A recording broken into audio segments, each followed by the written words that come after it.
Oxente, bichinho, cabo da peste, da gota serena, bom dia.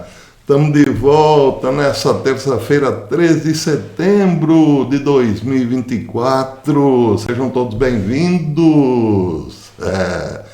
Você percebeu que esse não é o professor Belei, não é mesmo? Pelo menos não é o sotaque do professor Belei. Mas tudo bem, o professor Belei é só um youtuber, não é? Então, de repente, ele pode vir aqui, eventualmente, com um novo sotaque, uma brincadeirazinha. Pode até perder inscritos por conta disso, claro. Mas tudo não passaria de uma invencionice de um youtuber que quer chamar a atenção, poderão muitos dizer. Tudo bem. Agora, imaginem isso na estampa de um candidato à presidência da República dos Estados Unidos. Parecerá muito estranho, não é mesmo?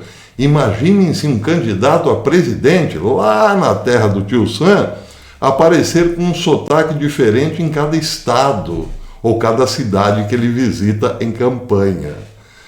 Parece ficção, mas está acontecendo. Kamala Harris está usando um sotaque diferente em cada estado que visita.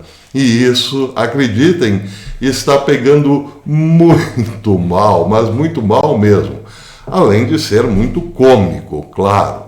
E a comédia não para. Ontem, ela estava em Detroit e estava lá num discurso bem socialista, dizendo ao público: agradeça ao sindicato se você tem uma semana de 5 dias de trabalho. Agradeça ao sindicato se você tem férias remuneradas. E por aí vai. Socialista, né? Pois é.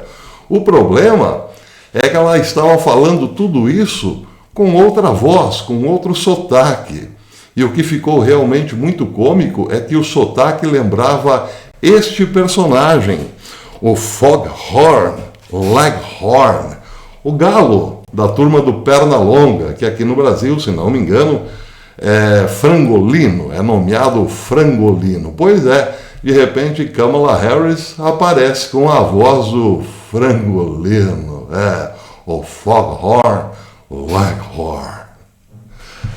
Pois é. Isso não só pega mal, mas também mostra o que aconteceu, o que tem acontecido nos últimos anos na política norte-americana.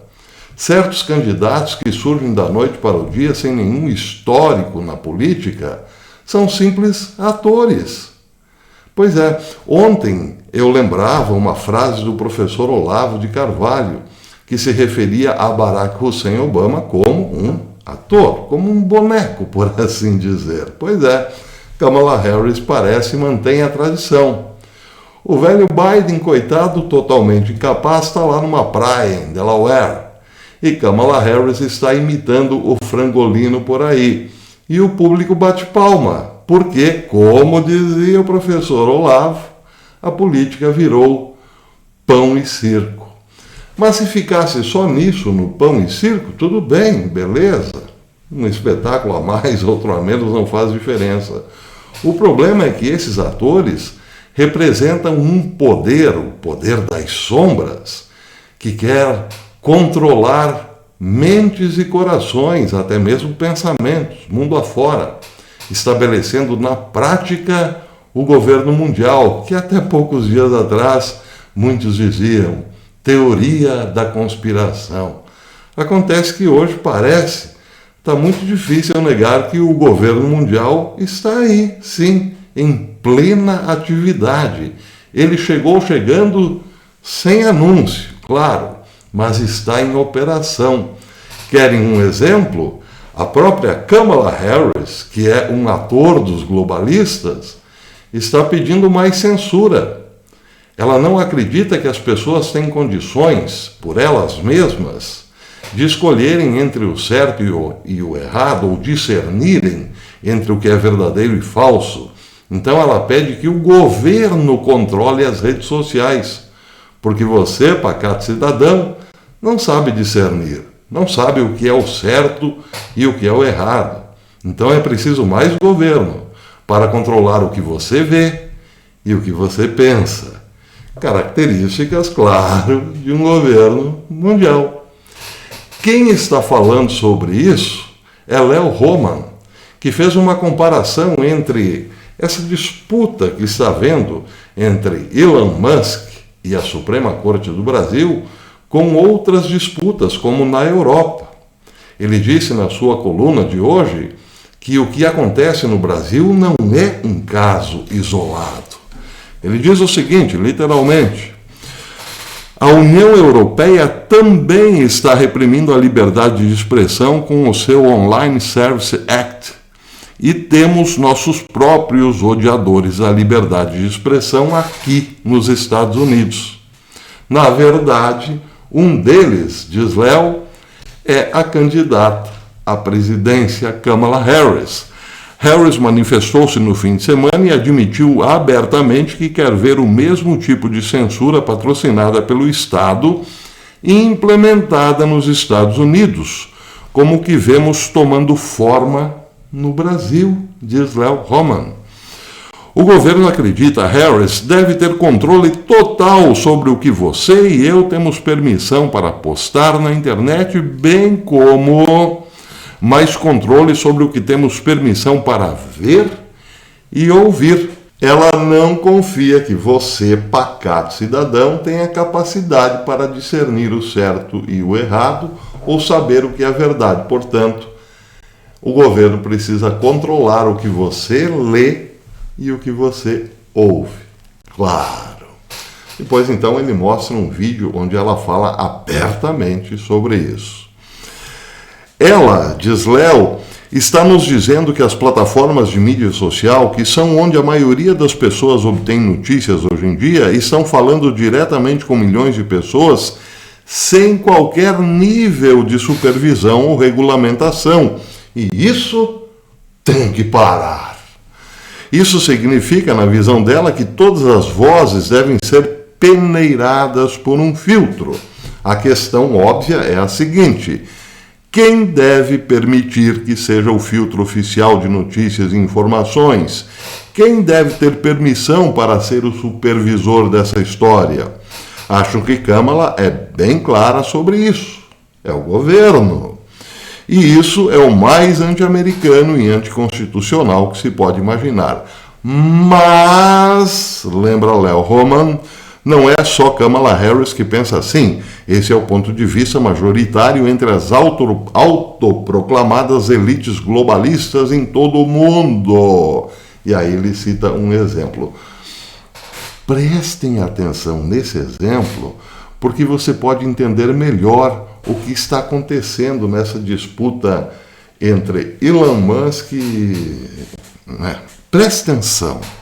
Robert Reich, ex-secretário do Departamento do Trabalho dos Estados Unidos no governo de Bill Clinton, disse em um artigo de opinião para o The Guardian em 30 de agosto que Elon Musk deveria ser tratado com severidade por seu compromisso com a liberdade de expressão na plataforma X, que Reich descreveu como fora de controle.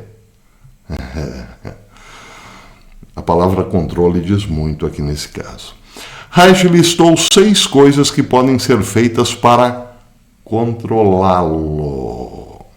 E uma delas é que os governos ao redor do mundo ameacem Elon Musk com prisão se ele não parar de disseminar mentiras e ódio na rede X. Reich citou a prisão do CEO do Telegram, Pavel Durov, na França, na semana passada, como modelo para o que deve ser feito com Elon Musk e qualquer outra pessoa que ouse questionar narrativas globalistas oficiais sobre questões chaves como pegadinhas, questões LGBTQ+, etc., certos resultados eleitorais e guerras de agressão da OTAN, etc, etc, etc. Entendeu? Dá para entender, não é? Pois é. Bem, o próprio Alex Jones, no seu Infowars, falou sobre isso ontem também. Ele disse que o que está acontecendo aqui no Brasil é resultado da pressão que Biden tem feito, os longos braços de Biden para perseguir Elon Musk. Eu não dou muito crédito ao Alex Jones, mas tem tudo a ver com o que falou Léo Hohmann. Só que a questão colocada por Hohmann é mais abrangente, por assim dizer. Se puxarmos o fio de Ariadne, acabaremos, claro, nas figuras mais proeminentes ou importantes do pântano. As figuras invisíveis, claro, mais fortes do pântano, que de fato já estão então operando na forma de perseguição aos grandes canais ou veículos que ainda dão alguma liberdade de informação. Mas é o finalzinho. Bem, tenho outra informação aqui, essa é interessante porque parece um pouco ingênuo da parte de Elon Musk. Foi publicada no Diário do Poder. O empresário sul-africano Elon Musk provocou o presidente do Brasil, Lula, por meio de sua rede social. Segundo o bilionário, a menos que o governo brasileiro retire as sanções impostas às suas empresas, o X e a Starlink, ele irá retirar os seus ativos do governo brasileiro. A menos que o governo brasileiro devolva os bens ilegalmente apreendidos do X e da SpaceX, nós iremos de forma recíproca apreender os ativos do governo também. Espero que Lula goste de viajar em voo comercial, disse o magnata em postagem no X. Bem, ou ele está se referindo a um provável ou possível futuro governo Trump, no qual ele exercerá um papel importante, ou então está sendo muito ingênuo em achar que Biden, que aí, dando um pouco de crédito a Alex Jones, estaria por trás de toda essa perseguição, faria com o governo brasileiro o que fez recentemente com o governo da Venezuela ao apreender um avião de Maduro na República Dominicana. Aliás, Maduro disse que isso é um ato de pirataria do governo norte-americano. Pois é, mas então pode ser sim um pouco de ingenuidade de Elon Musk, ou então, quem sabe, ele já está acenando aí com o modus operandi do próximo governo, o de Donald Trump, que virá aí em relação ao Brasil. Bem, muita água ainda passará debaixo da ponte. Tem gente dizendo que nem eleição haverá, porque, afinal de contas, essas palhaçadas de Kamala Harris só mostram que o Partido Democrata definitivamente não tem candidato, e menos ainda como vencer as próximas eleições. E aí, bem, aí tem também a questão da possibilidade de uma derrocada econômica dos Estados Unidos e mais uma guerra para colocar todas essas questões debaixo do tapete. A impossibilidade de ganhar as eleições e a derrocada da economia. Tem gente falando que a guerra virá se, de fato, os globalistas perceberem que não podem levar a presidência dos Estados Unidos. Quem viver, verá. Por enquanto é isso. Se você gostou desse vídeo, deixe o seu like, bichinho, e considere aí tornar-se membro do canal, porque é a sua membresia que nos ajuda a sobreviver por mais um tempo aqui na plataforma. Até depois, se Deus quiser.